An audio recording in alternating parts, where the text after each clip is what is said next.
Hello students, myself Dinkar Satonkar again welcomes all of you on this part 7th of the chapter motion of 9th class physics.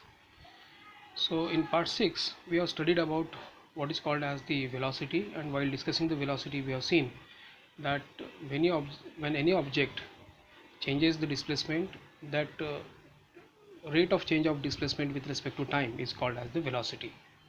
So moving little bit ahead, today we are going to see about what is called as an acceleration of the body. Now this acceleration word in day-to-day practice also we used to use for when you are driving your bike, or suppose you are driving your car, or any object is moving, any vehicle is moving, then we use this term acceleration frequently. So there is a word associated with our vehicle also. There is an accelerator. We normally increase the rotate the accelerator in a specific direction so that the speed of our vehicle will increase. So this acceleration word and that accelerator word is having the same meaning over here, but here we are going to see about what is the acceleration means according to physics point of view. So while discussing the motion in the previous part, we have studied about the uniform and non-uniform type of motion. While discussing the non-uniform type of motion, we have seen that non-uniform motion is that motion when an object changes its velocity, uh, is that particular motion is called as non-uniform motion. So here we are going to use that particular non-uniform motion concept to understand what is called as an acceleration. So it is not absolutely necessary thing that an object may travel with a constant velocity. Sometimes the velocity of the objects, according to the need of this motion, we have to change the velocity of the object. So sometimes, if suppose we have taken the example of driving of the bike, then sometimes we have to increase the velocity of the bike. Sometimes if suppose somebody comes before our vehicle, then we have to decrease the velocity by applying the brakes.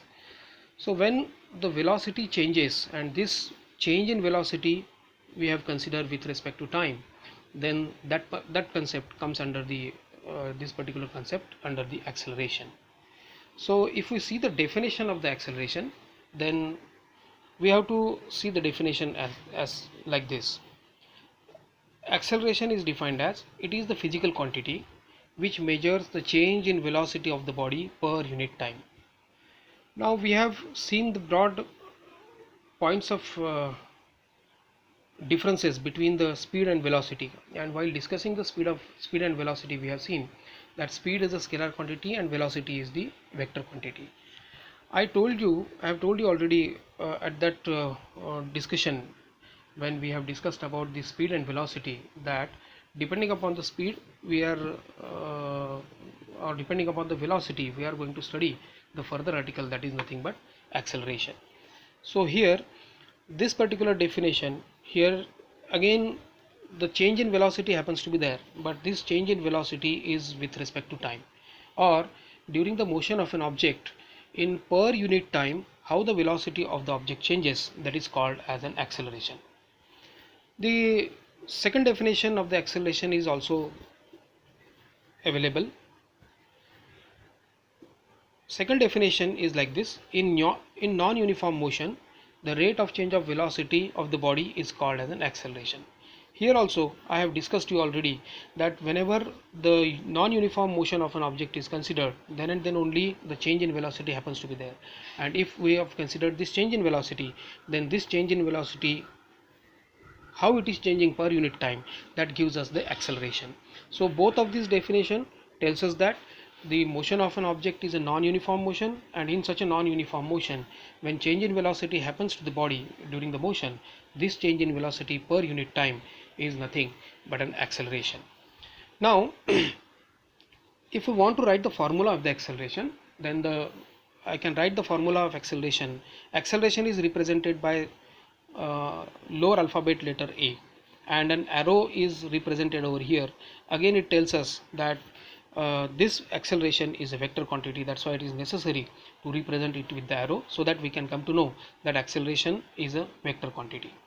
So depending upon the definition, if suppose an object is traveling, and if initially object has some different velocity, as the time lapses, as the time goes on, the velocity of the object increases or maybe decreases. So this change in velocity with respect to time gives us the acceleration. So here acceleration A, in formula wise, it can be written as change in velocity divided by the time taken.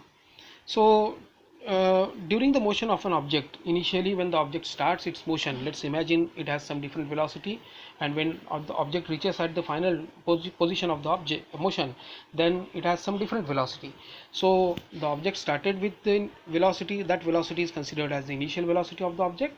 When the object ceases its motion, at that time, before ceasing its motion, before stopping the object at the destination point, what is the final velocity? That velocity will be considered as the final velocity of the object. So here this acceleration in a formula wise can be written as final velocity minus initial velocity divided by the time taken. Here this final velocity I am going to represent it with the letter V, and initial velocity is represented with the letter U. So acceleration in a formula wise, it can be written as acceleration A is equals to V minus U divided by T. So this is the formula where V is the final velocity of the object, U is the initial velocity of the object, and T is nothing but the time period of the object. Let us discuss some important points related with the acceleration now.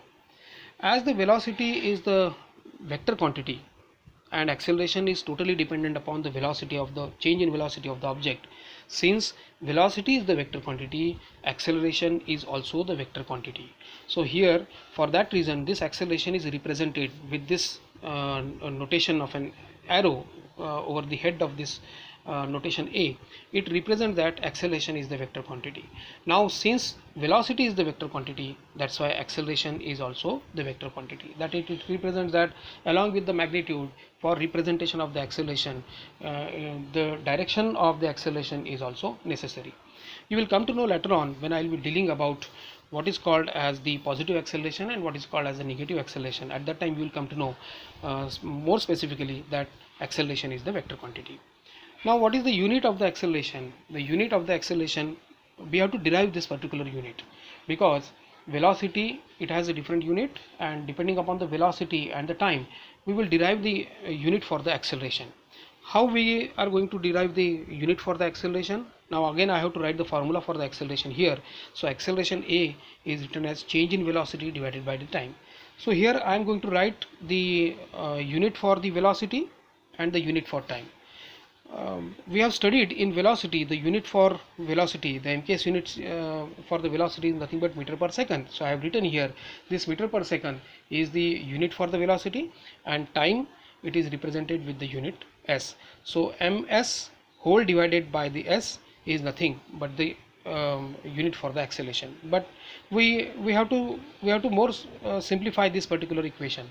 So unit of acceleration now it becomes as m divided by s square, or I can call this as unit of acceleration is meter per second square. This meter per second square can also be written as ms to the power minus 2. Since it is this s to the power 2, s square is in denominator, so when I take this s into the numerator, the sign of this exponent term, the sign of this power term changes. That's why ms to the power minus 2 becomes. Or in CGS unit system, this can also be stated as centimeter per second square. Basically meter per second square and centimeter per second square, these are the small unit systems. But in broader scale, we have to use the unit for the acceleration in terms of kilometer per hour square. So kilometer is the unit for whatever the displacement happens to be there, but it is in a broader, or it is in big manner, and seconds has the bigger unit as nothing but r. So kilometer per hour square is nothing but the unit for acceleration. Now two types of acceleration we are going to study. Depending upon the initial and final velocity, there are two types of acceleration. So acceleration are broadly have classified into two types. One is called as the positive acceleration and one is called as the negative acceleration. Now positive acceleration and negative acceleration, as the name itself suggests, it is a positive and it is a negative acceleration. That's why I told you that acceleration is a vector quantity. So depending upon this acceleration, we will going to define what are the types of the acceleration. It is nothing but the positive and negative acceleration. In the next part, we are focusing totally on what conditions to be followed when the acceleration is considered as the positive acceleration, and what condition of the velocity to be followed when it is considered as the negative acceleration. So we will see this particular part in our next part. Thank you.